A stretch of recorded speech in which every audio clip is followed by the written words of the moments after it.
जय हिंद साथियों, मैं दलवीर सिंह। स्वागत है आप सभी का उत्कर्ष के ऑनलाइन प्लेटफॉर्म पर।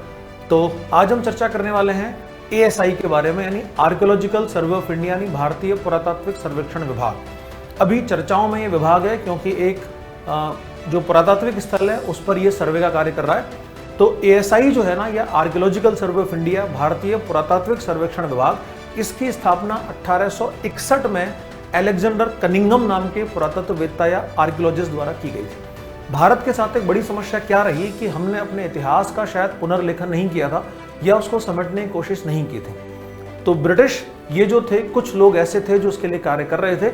सबसे पहले 1784 में कलकत्ता में विलियम जॉन्स नाम के एक पुरातत्ववेत्ता ने और इतिहासकार ने एशियाटिक सोसाइटी नाम की एक संस्था बनाई थी, लेकिन उनके जाने के बाद वो उतना ज़्यादा प्रभावी तरीके से काम नहीं कर रही थी।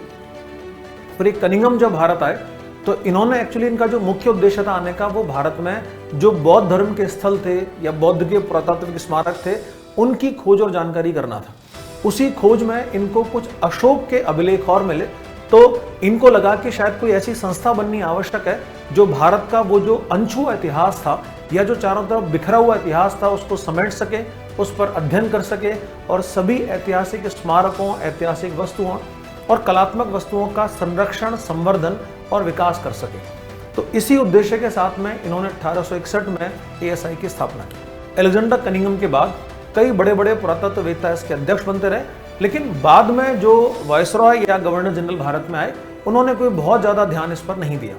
लेकिन 1902 में जब कर्जन भारत आए, अब कर्जन को वैसे तो हम लोग कई बार निगेटिव तरीके से देखते हैं, लेकिन लॉर्ड कर्जन जब भारत के वायसरॉय बनकर के आए थे तो इन्होंने 1902 में क्या किया कि इस एएसआई को पुनर्जीवित करने की कोशिश की और जॉन मार्शल नाम के एक युवा पुरातत्ववेत्ता को, आर्कियोलॉजिस्ट को इसका महासचिव और डायरेक्टर जनरल बनाया। जॉन मार्शल ने जो सबसे बड़ी उपलब्धि इस समय उनके कार्यकाल की रही वो थी भारत के उस सबसे बड़े सभ्यता की खोज जिसका नाम था सिंधु घाटी सभ्यता। तो सिंधु घाटी सभ्यता, हड़प्पा सभ्यता की खोज जॉन मार्शल के कार्यकाल में 1921 में दयाराम साहनी ने की थी।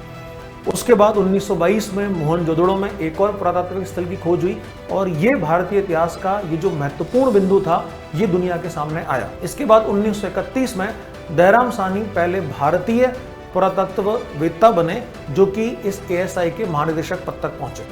उसके बाद 1981 में देवाला मित्रा पहली महानिदेशक थी जो कि इसकी अध्यक्षा बनी या पहली महिला अध्यक्षा बनी। इसके बाद भी ये लगातार कार्य करता रहा। वर्तमान में किशोर बाशा को इसका महानिदेशक नियुक्त किया गया है। कई बार ऐसा हुआ कि इसके महानिदेशक या तो कोई इतिहासकार या पुरातत्ववेत्ता हुआ करते थे, या कई बार ऐसा हुआ कि इसके अध्यक्ष की नियुक्ति के रूप में आईएएस को चुना जाता है।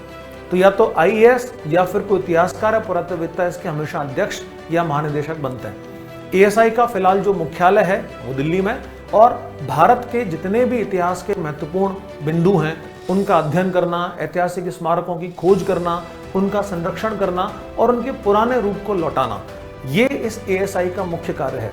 एएसआई सभी प्रकार के ऐतिहासिक स्थलों का जो है वो निरीक्षण करती है, उनका सर्वे करती है और उनका अध्ययन करके इतिहास का, भारतीय इतिहास का और ज़्यादा पुनर्वियोजन करती है। एएसआई ने भारत के इतिहास में एक बहुत बड़ा सुनहरा पन्ना जोड़ा है जो हम जानते हैं, क्योंकि जितनी भी हिस्टोरिकल साइट्स हैं वो सारी की सारी इसके संरक्षण में है। फिलहाल एएसआई ने 34 सर्कल्स और बाकी कुछ सब सर्कल्स बना रखे हैं जिनके द्वारा वो बहुत सारे हिस्टोरिकल म्यूजियम्स यानी ऐतिहासिक अजायब घरों को, किलों को, महलों को, पुराने सभी प्रकार के ऐतिहासिक स्मारकों का संरक्षण करते हैं और इनके विकास के लिए कार्य करते हैं। Thank you. मिलते हैं फिर आपसे अगले और वीडियो में और नए बिंदुओं पर चर्चा के साथ। धन्यवाद।